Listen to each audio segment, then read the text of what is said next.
If not, let's go ahead and get started on the actual monopoly lecture, if you will. The way I mentioned to think about it from last week, and let me just kind of refresh your memory, is we have pure competition. Come on. We have pure competition on one side, okay, or perfect competition. We have monopoly on the other. Next week, we're going to do 2 chapters, and we're going to be doing these 2 in side spot. But the way to think about it is a continuum, okay? And when we're looking at pure competition, we were at one end of the spectrum, if you will, and we're going to move to monopoly, which is on the other end of the spectrum. Now, we had 4 characteristics for pure or perfect competition. We're going to have similar characteristics for monopoly. The first one is there is a single seller, okay? And that is, i.e., one seller. There's only one person that provides it, one person that sells it, and there are no close substitutes, okay? Keep in mind, Pepsi and, the question with Pepsi and Coke is, if Pepsi and Coke were to merge, would there be a close substitute? And as far as soda goes, if you define it as soda, the answer is no. But if you were to define it as drinks, the answer would be yes. And so part of how you define the market, defines where these substitutes fall, and how you define the market. The interesting thing is if you compare it to pure competition, just kind of remember last week, they were a price taker. Last week, they were a price taker. They had no influence over the price. Now, because you're a monopolist, you're the only guy that makes it, you're the only company that makes it, you are a price maker. So you get to set the price. Okay, you get to set the price. And finally, the reason why, and this is also a difference from pure competition, that there was free entry and exit under pure competition. Under monopoly, you're going to have some sort of barrier to entry. There's some reason why there's only one company. Okay, there is some reason why there's only one company that provides it. And very different, if you will, than pure competition, where it was free entry and exit. Everybody could come and go as they kind of saw fit.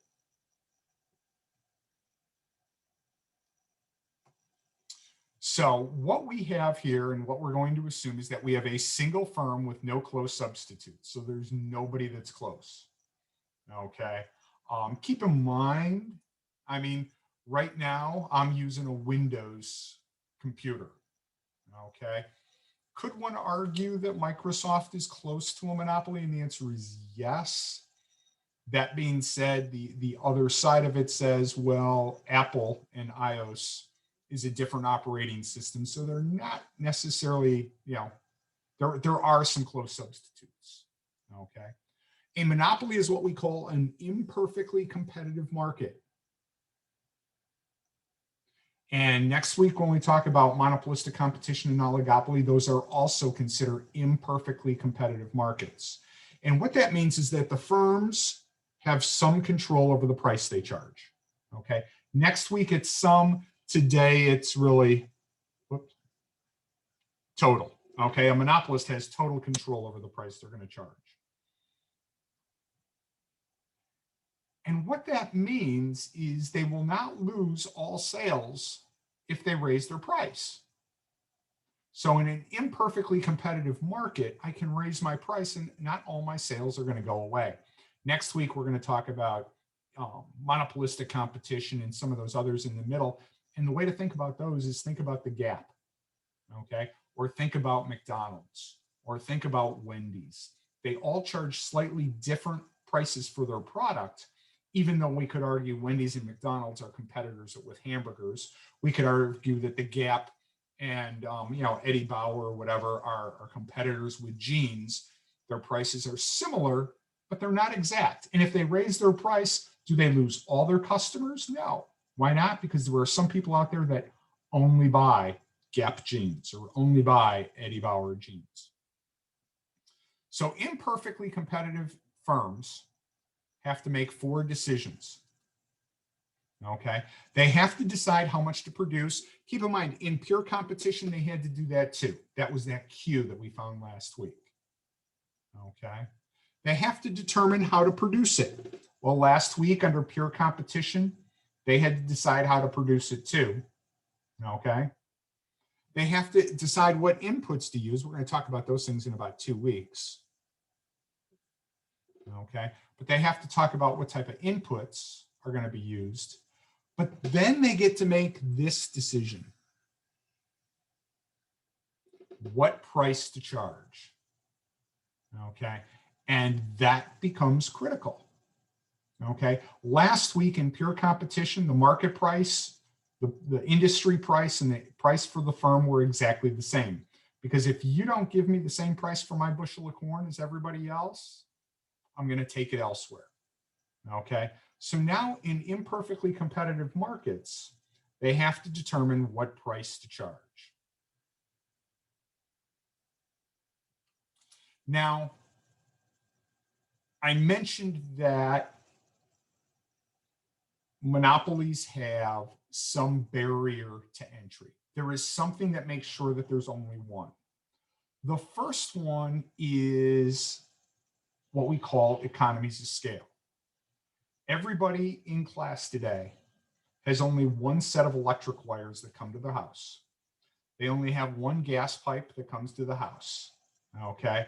And depending upon where you live and what have you, there may be some choice, but there's always one. Water, okay? It's coming through, depending upon where you live, you may have your own private well, but it may come through the city water or what have you. What's going on here is for some industries, the long run average total cost curve looks something like that. The way I drew it 2 weeks ago when I drew it is I said it was U-shaped. Okay. Well, there might be some industries where that long run average total cost curve is continuing downward sloping. Keep in mind, if the curve starts to go up, no firms are going to produce out there. We put price up here. We put quantity down here. Okay. No firms are going to go out there, so they're going to stop here, and we're going to get maybe a number of different companies that are going to produce there. But under the long run average total cost curve, if it continues to go down, it pays for there to be only one company producing it all because they can do it the cheapest, which is why when you go outside and you look at your power lines, there's only one set of power lines that come to your house. Okay. Why? Because can you imagine a world where there were 5 or 6 or 7 competing companies all trying to provide you with electricity, and they each had to have their own set of wires to your house? That would be very expensive. So what happened is we call these natural monopolies. I think I'll have a slide at the very end if I recall correctly.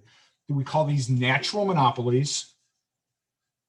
And the big ones are electricity, gas, used to be phone, okay, water, sewer, what have you.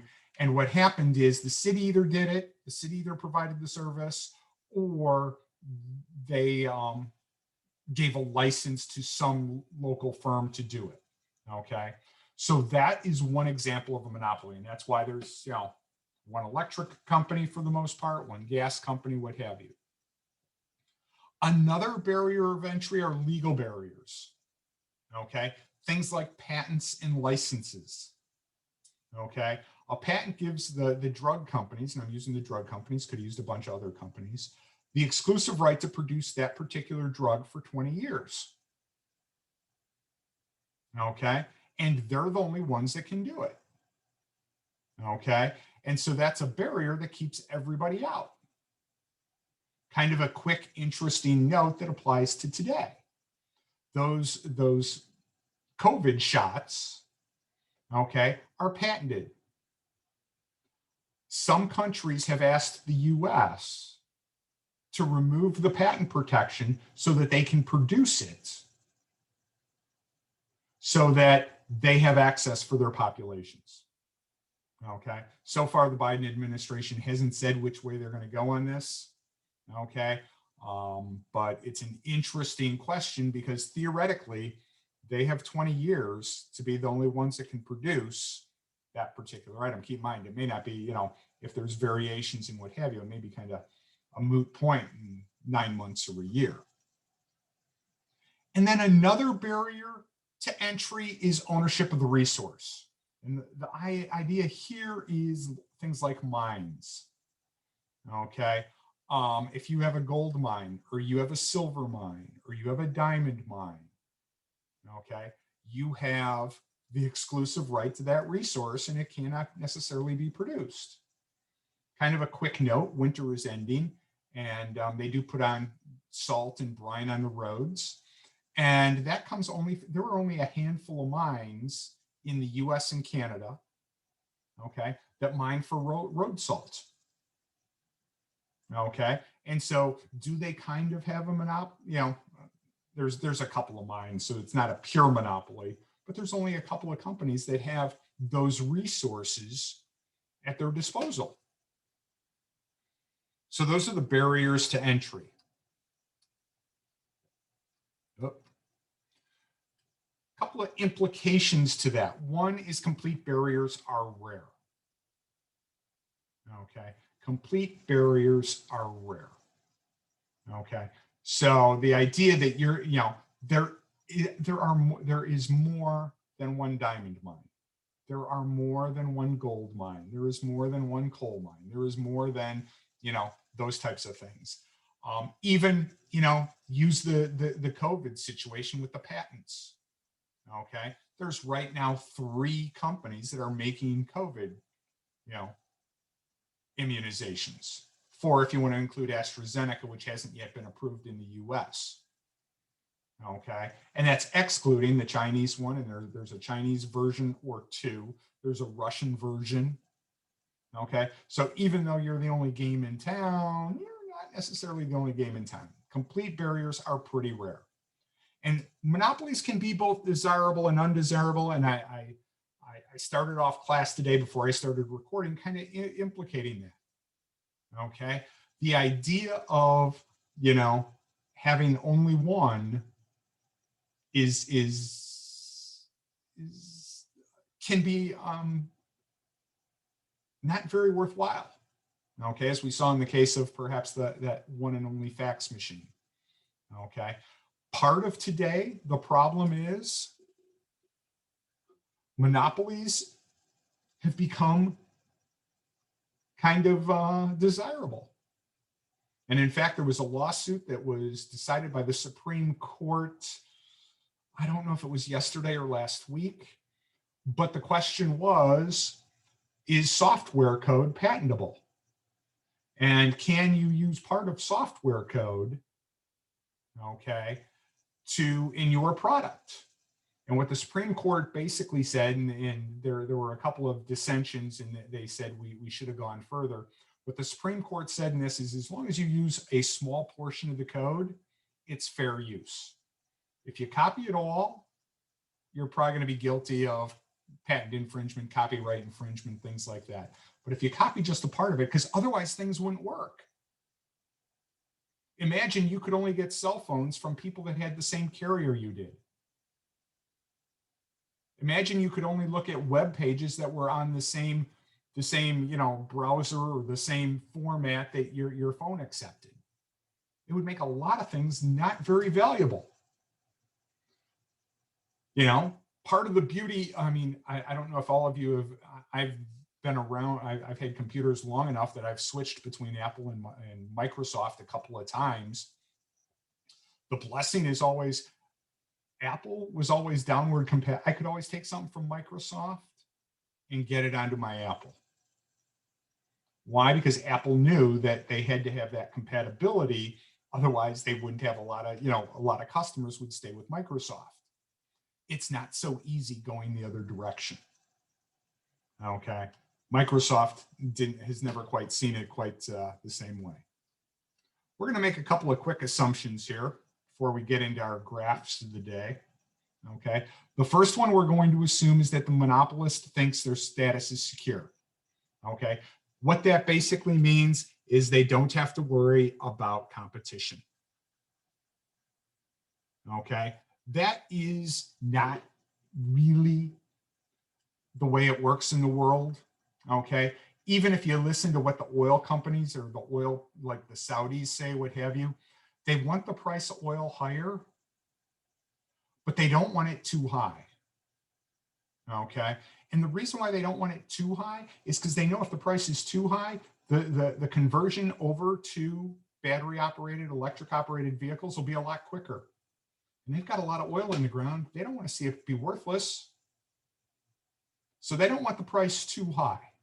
Okay. So we're going to assume that, those monopolists have a secure status, not like the Saudis or whatever. Then we're going to assume there's no government regulation. We're going to talk about government regulation for things like utilities.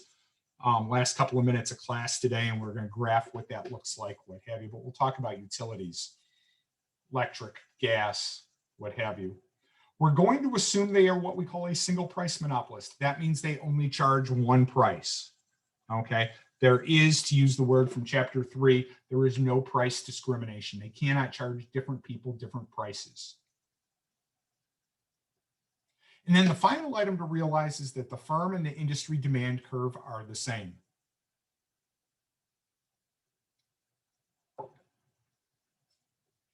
I am the only game in town. Because I'm the only game in town, my demand curve and the industry's demand curve are exactly the same. The demand curve will still be downward sloping. Okay, so it's going to be downward sloping. It's going to go, something like this. So once again, just made up prices. I think they follow the text. But notice what happens now. If I sell no units at a price of 172, I have no revenue. In order to sell more, notice the monopolist, the law of demand is not been eradicated. In order to sell more, I've got to cut the price. And as I cut the price, notice total revenue goes up. Okay, but notice what happens over here to marginal revenue. Keep in mind, marginal revenue is the change in total revenue. When I sell 2 units at 152, my total revenue is 304. The difference between 162 and 304 is 142. When I sell 3 units, I have to charge everybody 142 bucks. So my total revenue is 426, and my total revenue goes down to 122. So notice my total revenue is plummeting. And other than at this first unit, my marginal revenue is always less than my price. My marginal revenue is always less than my price. So the marginal revenue curve is going to look like that. It's going to be much more inelastic. It's going to fall a lot faster. Okay. So it's going to be look something like that. Questions so far?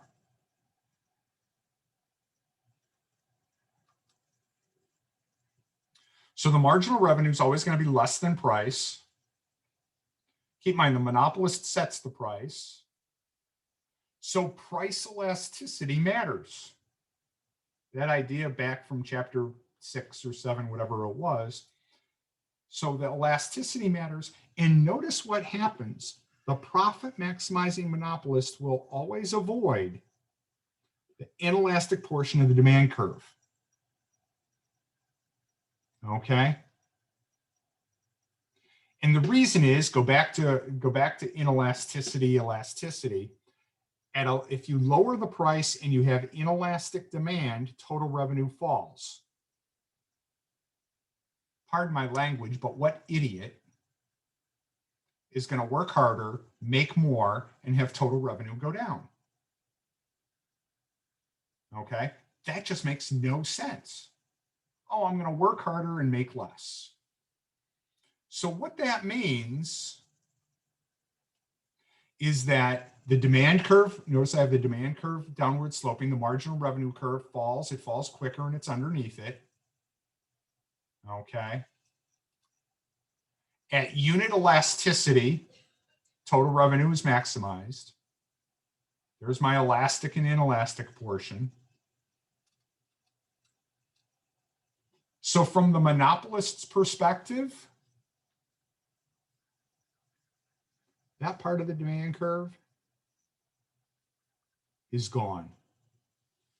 There's no need to even draw that part of the demand curve because it really doesn't exist. I'm not making them down there. I'm not going to produce them because as I come down here and produce them, total revenue starts to fall. So I'm making more and having total revenue fall.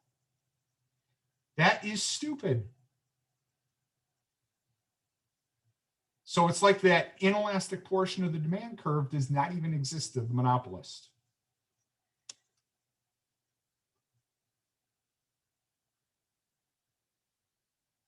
Now, the thing to realize, and this applies to all market structures, okay? Profit maximization requires marginal revenue to equal marginal cost, okay? So what I'm going to do is I'm going to look for where marginal revenue equals marginal cost, go up to the demand curve, and that's going to tell me the price to charge. And now that I found the price to charge, I put in my average total cost curve, and that tells me my profits. Okay, that's going to tell me my profits. This marginal revenue equals marginal cost curve always holds. Okay, that always holds. We're always looking for that to require profit maximization. Now, the key is last week under pure competition, okay, we would expect competitors to come in, the price to them to produce more, the price to drop, and those profits get competed away. We don't have that benefit now.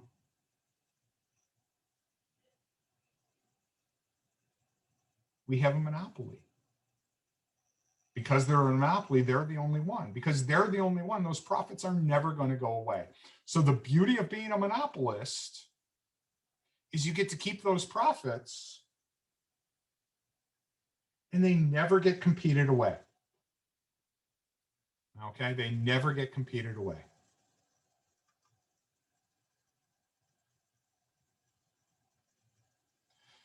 So notice, for profit maximization, we're always looking at marginal revenue equals marginal cost. I already graphed it. The problem is marginal cost doesn't equal price. The marginal cost, I'm going to skip back here. The marginal cost to produce this output is down here. The price I'm charging is up here. So the marginal cost does not equal the price. And what this means is if the demand curve is steep, keep in mind, relatively inelastic. The marginal revenue curve is steep and you produce the same amount, but you charge more. So you're going to charge more, but you don't produce more. So watch what happens. This is where I was. Okay, this is where I was. If the demand is flatter, in this case, more elastic, my marginal revenue will be more elastic. And notice my price will be lower, but I'm not going to produce any more. One of the problems with monopolies, we're going to talk about a number of them, but one of the problems with monopolies is there's no incentive to produce more. Okay, and the only thing that the demand curve does is to the extent it's more elastic, it means they can't charge the same high price. Okay, they cannot charge the same price. So in a perfect world, the monopolists want an inelastic demand curve because if the demand curve is inelastic, the marginal revenue curve is inelastic. And if the marginal revenue curve is inelastic, and the demand curve is inelastic, they can charge a higher price.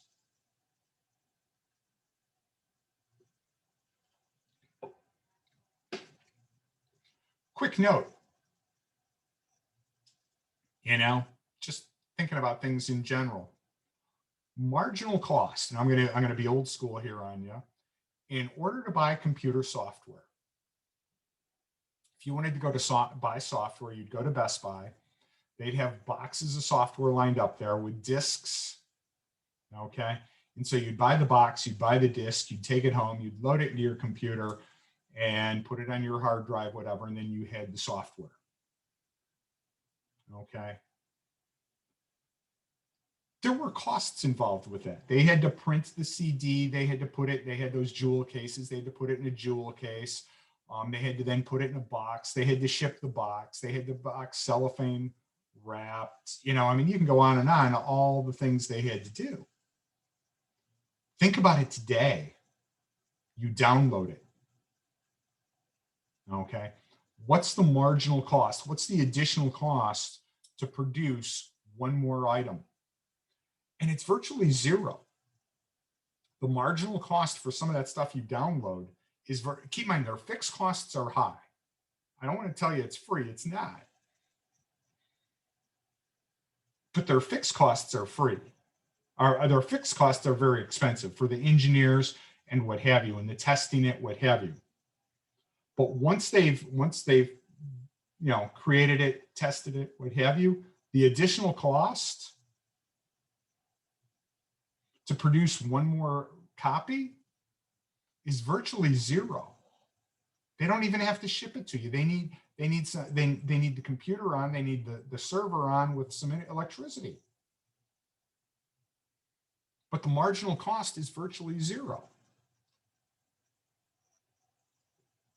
Now, to really throw chapter 3 on its head, there is no supply curve for the monopolist. Okay. Remember, under perfect competition or pure competition, the supply curve was the marginal cost curve above the average variable cost curve. There is no supply curve for the monopolist. The monopolist is the supply. The monopolist determines how much to produce based upon where marginal revenue and marginal cost are. Because of that, there's no unique relationship between the price and the quantity supplied. So for the monopolist, the price and the quantity supplied depend only on the demand curve. So back, in chapter 3, we put price up here, we put Q down here, we had upward sloping supply, upward sloping demand. All that's well and good. Until you realize that's not the way it is for the monopolist. For the monopolist, it's P, it's Q, and it's a demand curve. So this curve over here is this is for everybody else. But the monopolist doesn't have to worry about the supply. I am the supply, folks. I get to decide how much I'm going to make. I decide the price I'm going to charge, and that's it.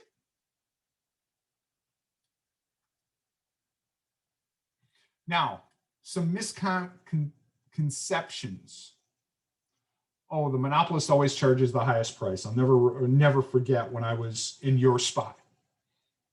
And I'd be talking to my dad, he'd go, oh, they always charge the highest price. No, they don't. Okay. Now, how do we know this? I don't know if I have, let me see if okay. Notice there were a lot of higher prices on that demand curve. They didn't do those. They didn't charge those higher prices. They charged this price here. Okay. So this idea that the monopolist charges the highest price is not true. Okay. The idea that monopolists maximize per unit profits. They don't care per unit. I don't think I have, my average variable cost curve, something like that. I think I had. And so my costs are down here. Okay. Those are my costs. It's not on a per unit basis that they're trying to minimize cost. It's their, they don't really care. I hate to say this, but they don't really care about their costs. They're much more interested in their profits. They're much more interested in how do I make this square, rectangle, whatever it might be, as big as possible. That's what I want to do. On a per unit basis, I don't really care. I want to maximize my total profits. My shareholders aren't going to care how much I made per unit. They're going to want to see the big number, how much I made in total.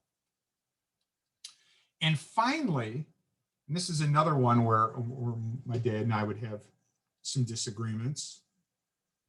Monopoly guarantees a profit. Not true. Okay. I gotta clean up my graph here a little bit.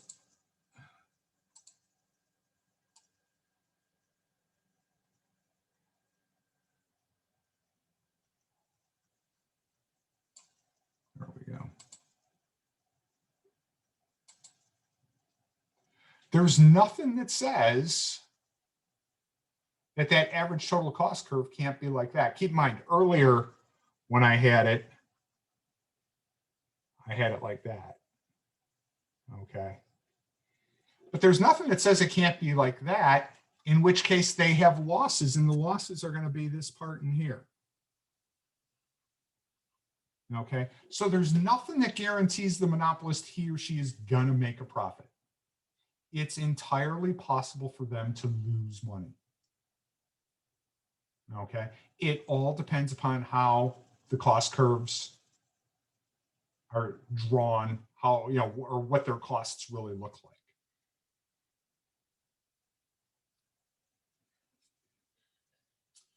Now we can also talk in terms of efficiency. Okay.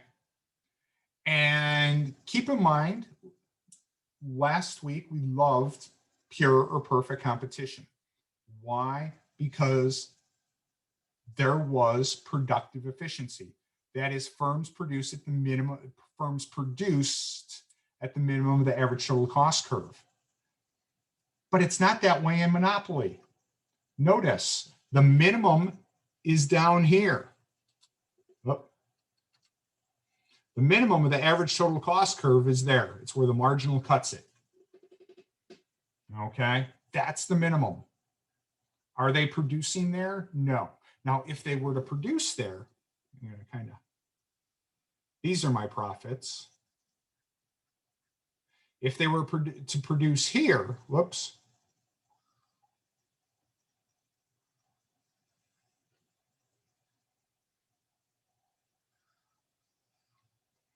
That would be their profits. And those profits in that red rectangle there are smaller than those profits that I have. These profits here are smaller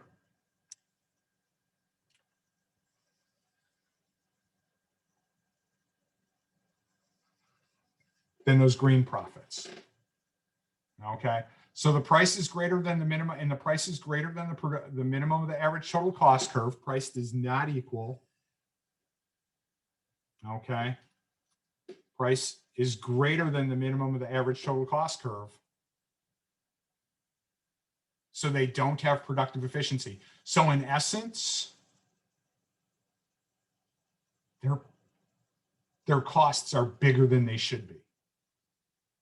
Okay, their costs, looked at yet another way. Their costs should have been down there, their average total cost. It's up there. Could they produce it cheaper? And the answer is yep. They could do it cheaper. But it wouldn't make them as much money. It wouldn't be as profitable. So there's no incentive for them to do it. So we don't have productive efficiency. The other efficiency we looked at was allocative efficiency, where resources are apportioned among industries to maximize customers' wants. We were looking there for price equal to the marginal cost.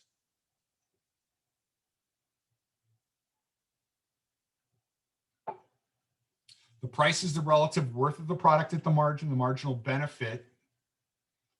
Okay, so consumers don't pay more for a good than the marginal benefit. But notice, the price they're paying is bigger than the marginal cost. So price is greater than the marginal cost. What does this mean? This is how much it costs the firm to produce that last unit. This is the price you paid. So you paid more than it cost them to produce. Oh, marginal cost. Sorry, it's down here.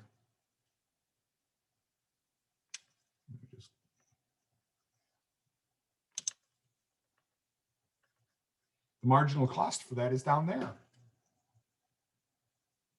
So you're paying a lot more than it costs them to produce. And the perfect example is software. The marginal cost to produce one more copy of software is virtually zero today. Virtually zero.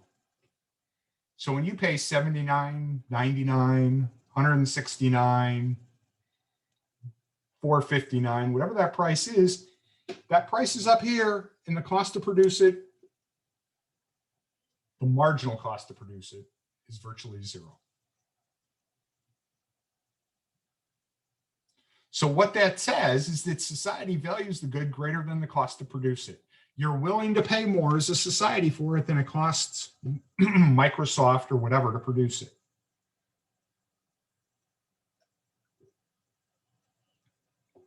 So that in essence then is going to that particular producer. So what this really means is that the monopolist underallocates resources to the production of this good. And as a society, we'd be better off if resources were taken away from the production of other goods to produce more of this good. We would be better off if they produced more of these goods that the monopolist is producing, even if it meant taking resources away from someplace else, because we value it so highly, it's so highly valued, and the marginal cost is virtually zero. Now, keep in mind, this also gets back to my discussion at the beginning of class. Okay, are monopolists good or bad? Okay, they can be good. I can't help but think what would happen if none of you could, listen to a presentation, work on a group project on Word or Excel or whatever it is, or PowerPoints, without being able to communicate with one another. One of the values we have of Microsoft and Apple, and on cell phones, iOS, Google software, Android, is that we can all communicate with one another. I can have a Google phone, you can have an iPhone, somebody else could have some others, and we can all communicate.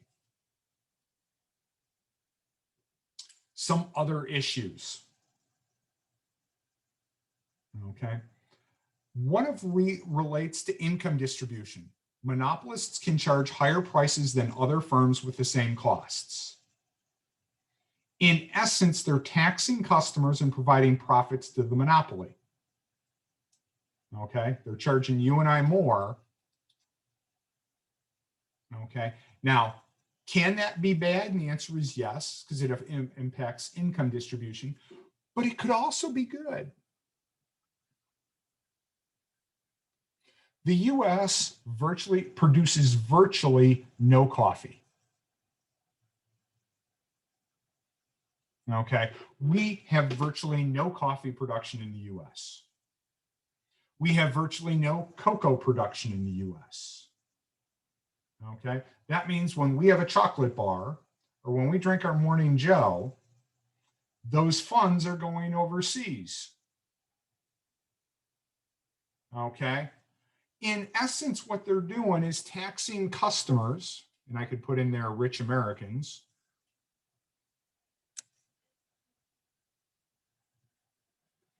and providing a profit to the monopoly, those coffee producers, those cocoa producers. Keep in mind, it's not a pure monopoly. There's more than one company and country that produces those items, but they provide a profit to the monopoly, which are, relatively speaking, poorer countries.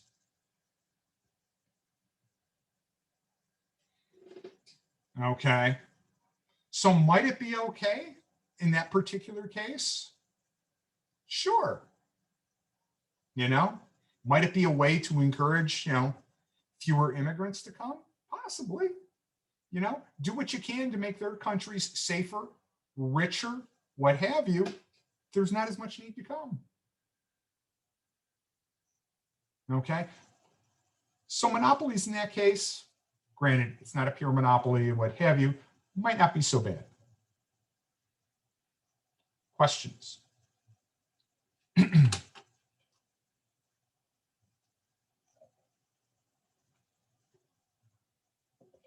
Some complications with our analysis. One is what we call the network effect. And I already alluded to this when I started class, and we talked about the value of the one and only fax machine or the one and only cell phone. They're virtually worthless. One of the things, and this throws economics on its head today, is that we're taught that if you have the only one, it should be very valuable. But part of what works today is what we call the network effect. The idea that if more people have it, it's more valuable.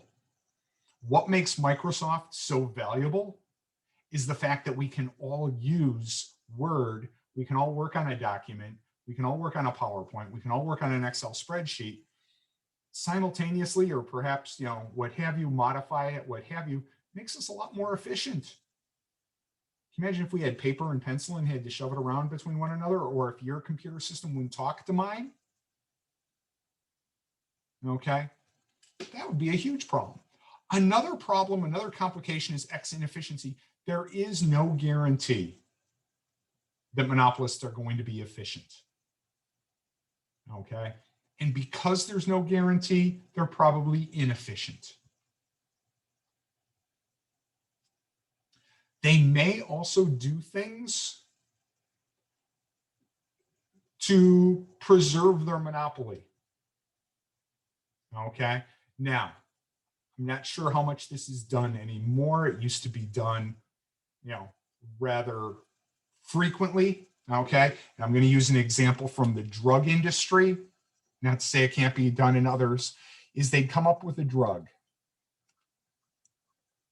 Okay, their patent was going to last for 20 years. So maybe they came up with it in 2000. It was going to expire in 2020. Right about here, in, let's say 2017, they come up with an extended release.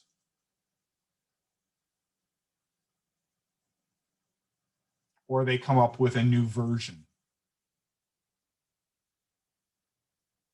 Why would they do that? Get another 20 years. Okay, maybe back here, you had to take the drug 4 times a day.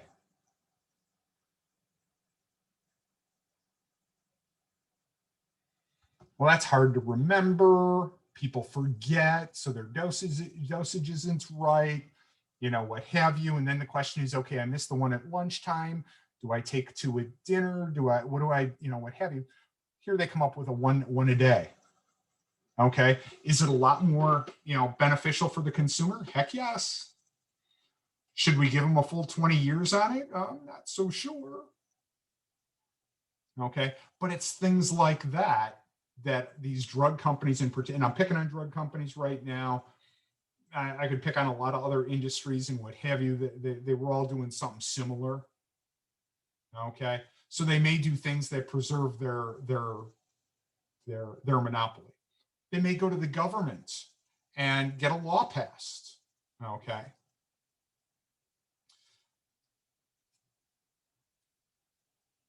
They may also pursue what we call rent-seeking activities to keep others out. Okay. And finally, and this one we don't know about, it's what we call dynamic efficiency. The question that comes up is who is more likely to develop efficient production techniques? And I can say from an economics perspective, we can make the case both ways. We can say, oh, perfect competition is going to do it. Okay, because they've got to compete with everybody. So it's in their best interest to make sure they're doing everything the most cost-effective way possible. And if they don't, they're going to be gone. It's also possible to say, hey, the monopolist is going to do that. Okay. The monopolist is going to do those types of things so that they can help keep others out. Okay. Another example, just another quick example, almost like the drug up here used to be Intel. Back in the from the middle of 80s until, good Lord, probably even 2010 or whatever, Intel would come up with a new chip for a computer about every 6 months. And so every 6 months there was a new chip. Okay. AMD at the time tried to copy them, but they were always playing catch up. And by the time they copied Intel, Intel was going on to the next one. In fact, Intel didn't apply for patents for a lot of them. Why? Because they knew that by the time, 20 years in computer technology is the equivalent of from the dinosaurs to today. But I'm not going to put it out there where you can see, if I file for a patent protection, I've got to put out my formula, so to speak. I don't want to put that out there where others can see it. And by the way, Intel at the time was making their old chips obsolete every 6 months to a year. So by the time somebody was able to copy it, they were on to the next version. Faster, more powerful, what have you.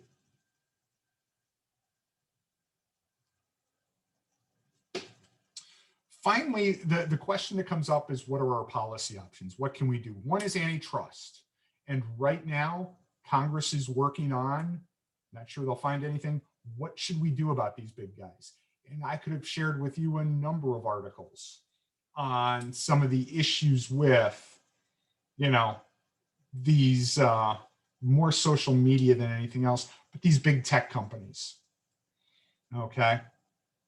But one thing to do is antitrust, enforce antitrust. Another one is regulation, and we use this for what we call those natural monopolies. Okay, where we started class and I said the long run average total cost curve goes like that. The electric utility, the gas utility, the water utility are all what we call regulated utilities. Okay, or regulated monopolies or natural monopolies. And the problem becomes, and I'm going to put both these on the next slide so we'll see them. Price equals marginal cost is the socially optimal price, but the monopoly loses money. And where price equals the average total cost, it provides a fair return, but the monopoly earns no economic profits. So when we take a look, notice I have the average total cost curve, okay, downward sloping, and I could have had it come down a little bit more, could have had it come like that, but what have you, okay.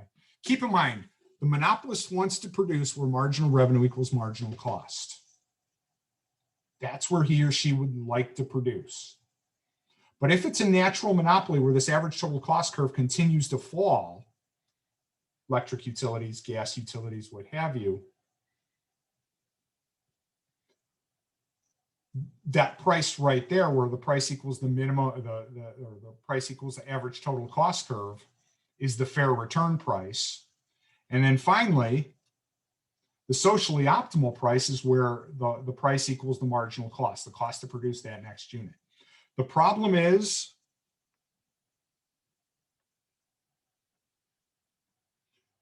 the socially optimal price generates losses. Okay, the socially optimal price generates losses.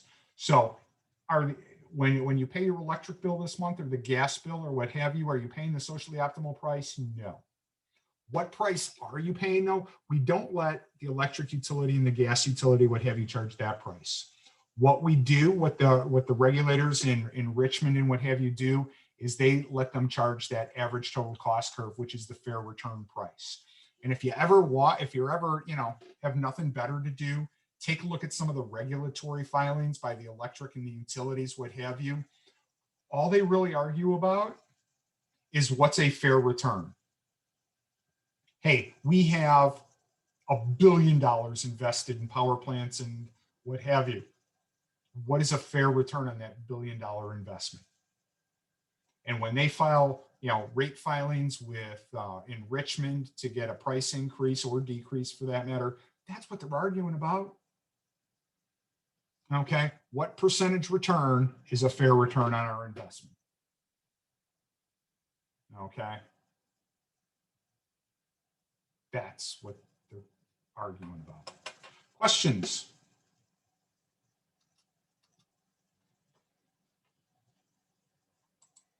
Next week, and I'm not sure we'll get through all of it, but we will see. For next week, there are no discussion boards. There will be some probably the week after that, but for next week, there's no discussion boards.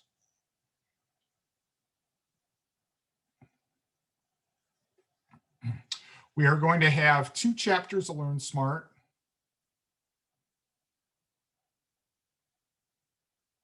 And what we're doing is we're filling in the middle. We've set both extremes. We've set the pure competition and the monopoly extremes. So now we're going to fill in with monopolistic competition and oligopoly. So one is on oligopoly. The other one is on monopolistic competition.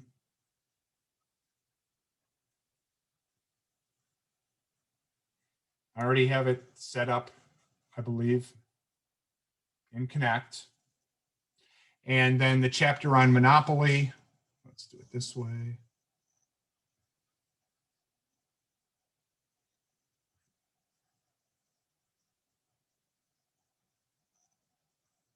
Monopoly assignment. Questions?